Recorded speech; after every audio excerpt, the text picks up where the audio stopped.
안녕하세요, 양군입니다. 결국 서울의 16강 진출 여부는 멜버른과 최종전에서 16강 티켓을 놓고 펼치는 단두대 매치에서 결정됩니다. 서울은 스쿼드도 부족한 가운데 사흘마다 경기를 펼쳐 멜버른 빅토리전이 2주 동안 치르는 5번째 경기가 됩니다. 힘들겠지만 코칭 스태프와 선수들 모두 힘내서 16강 진출을 달성하길 바랍니다. 그럼 서울의 5차전 베이징 고안전 리뷰와 조별 마지막 경기 멜버른 빅토리전 프리뷰를 시작하겠습니다.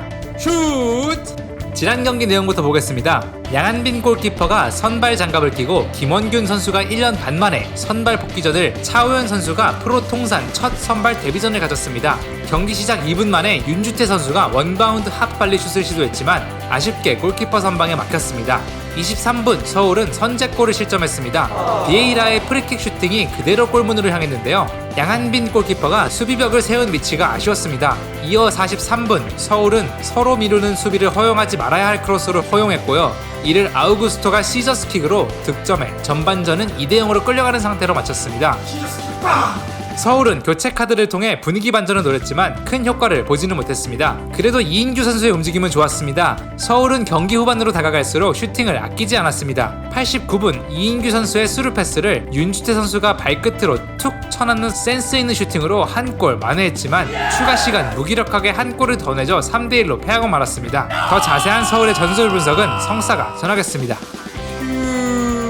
안녕하세요, 성사입니다. 서울의 수비 대형은 4-4-2의 형태로 센터 서클부터 베이징의 센터백이 미드필더진에게 연결을 못하도록 막으면서 중원은 지키고 측면을 내주는 선택을 했습니다. 하지만 압박 속도가 느려 베이징의 패스 루트를 미리 차단하지 못하고 패스가 전개되고 나서 공을 따라다니는 형태가 돼버렸습니다. 또한 상대 진영에서 공 소유권을 잃으면 강한 전방 압박을 시도했습니다. 베이징도 강한 전방 압박에는 공을 길게 처리했지만 서울은 50대50 경합골을 따내지 못하면서 무기력한 모습을 보였습니다. 서울은 이번 게임 플랜도 최후방 빌드업을 들고 나왔지만 미리 분석하고 나온 베이징은 김원균 선수와 윤영선 선수에게 막글을 붙여 이를 저지했습니다. 이에 서울은 우선 측면으로 연결하고 짧은 패스를 통해 공간 확보를 시도했지만 패스와 터치가 조금씩 부정확해 키핑하는데 어려움을 보였습니다. 반면 베이징은 서울이 공격 기회를 잡으면 빠르게 수비 대응을 갖췄습니다. 서울의 빌드업이 깔끔히 전개돼서 전진해도 이미 자리를 갖춘 베이징보다 공격 숫자가 부족해 파이널 서드에서는 추가적인 공격 상황을 만들지는 못했습니다. 서울은 선제골 실점 뒤에는 더 강한 전방 압박으로 나섰습니다. 하지만 앞에서 차단하지 못하고 베이징이 올라오니 서울도 이를 막기 위해서 내려오는 움직임이 반복되면서 체력적으로도 비효율적인 모습을 연출했습니다. 지친 서울은 결국 서로 미루는 수비로 전반전 두 번째 골 실점 장면이 나오고 말았습니다. 전반전 서울의 가장 아쉬웠던 공격 찬스는 37분 왼쪽 빌드업을 통해 낮은 크로스로 연결된 공을 한찬희 선수가 한번 터치를 가져가고 슈팅을 한 선택이 너무 아쉬웠습니다.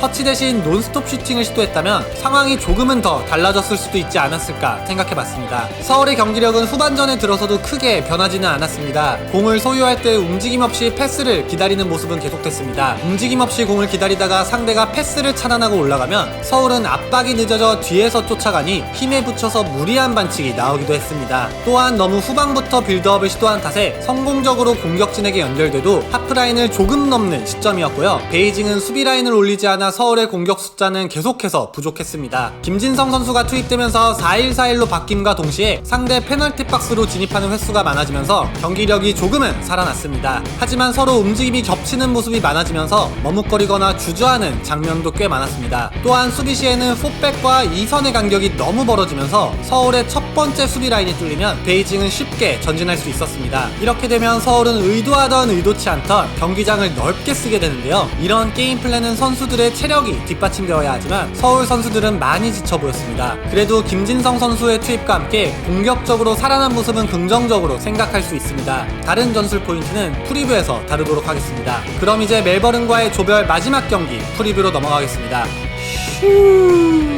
마지막 조별 경기를 앞둔 2조의 상황 보시겠습니다. 서울은 승점 6점, 그리고 멜버른과 치앙라이는 지난 경기 2대2 무승부로 승점 4점입니다. 서울이 멜버른에 승리하거나 비기기만 해도 16강 자력 진출을 이룰 수 있습니다. 서울이 무승부를 거두고 치앙라이가 베이징을 잡아 승점 7점 동률이 돼도 승자승 원칙으로 서울이 16강에 진출합니다. 하지만 혹시라도 만약에 패하게 된다면 멜버른이 16강에 올라 4년 만에 호주팀이 16강에 오르게 됩니다. 슛! 서울과 멜버른 두 팀 다 아시아 챔피언스 리그에서 8번째 참가하고 있습니다. 양팀 2019 시즌 자국 리그 3위로 아챔 티켓을 획득했지만 올해는 상반된 시즌을 보내고 있습니다. 서울은 K리그 9위, 멜버른은 A리그 11팀 중 10위로 양팀 리그 승률은 30%에 도달하지 못했습니다. 또한 서울은 리그에서 2번째, 멜버른은 3번째로 많은 실점을 허용해 불안한 뒷문을 보였습니다. 양팀 최근 5경기에서 1승밖에 거두지 못한 점도 같습니다. 그래도 서울은 아시아 챔피언스 리그 재개 후 모든 경기에서 득점하고 있는 반면 멜버른은 모든 경기에서 실점을 허용하고 있습니다. 또한 멜버른은 리그 마지막 7경기에서 1승 6패라는 처참한 결과로 이 기간 무려 16골이나 실점했습니다. 두 팀은 지난 2월에 펼쳤던 아시아 챔피언스 리그 조별 경기에서 처음 만나 당시 박주영 선수의 득점에 힘입어 서울이 1대0 승리를 거뒀습니다.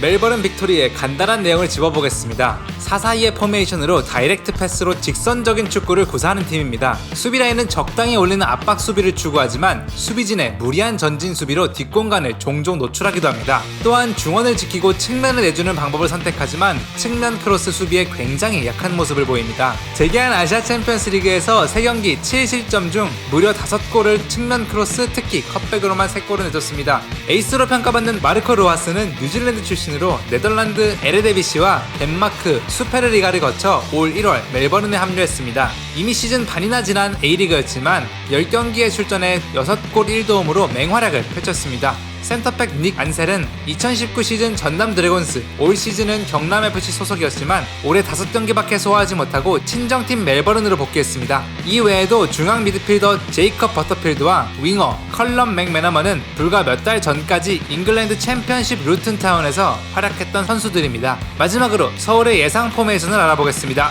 슛!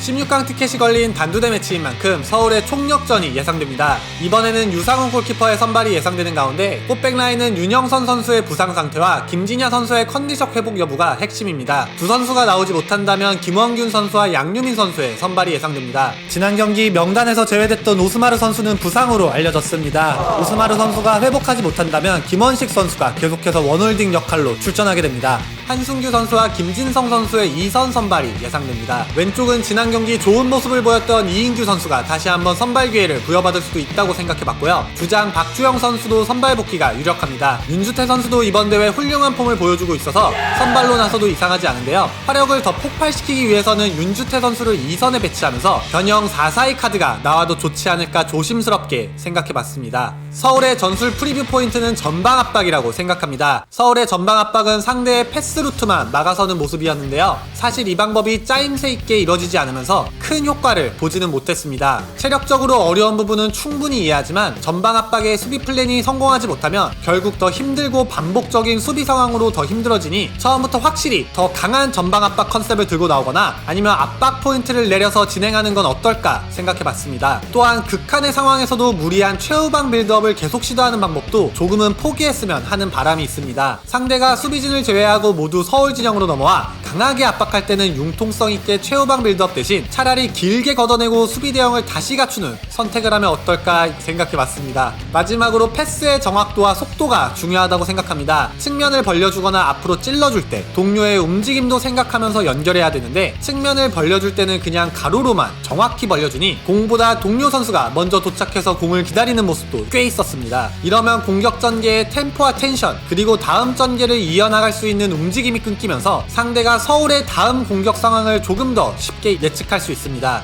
서울 선수들 모두 많이 힘들겠지만 집중력 높은 모습으로 꼭 승리했으면 하는 마음으로 주제넘게 직거래봤습니다. 조별 마지막 경기는 FC 서울과 멜버른 빅토리와의 경기, 그리고 베이징 고안과 치앙라이 유나이티드의 경기가 목요일 밤 10시에 동시간대에 펼쳐집니다. 이렇게 서울의 아시아 챔피언스 리그 조별 내용을 모두 알아봤는데요. 서울을 다루는 영상이 이번이 마지막이 아니길 바라며 서울의 16강 진출을 성사와 간절히 응원하겠습니다. 서울이 16강에 진출한다면 2조 2위로 진출하게 되는데요. 그러면 F조 1위인 울산과 K리그 내전이 펼쳐질 수도 있습니다. 그럼 저희는 수원 삼성의 아시아 챔피언스 리그 조별 마지막 경기 내용으로 찾아뵙겠습니다. 안녕히 계세요. 여러분의 생각은 어떠신가요? 댓글에 여러분의 생각도 남겨주세요. 피드백은 언제나 환영합니다.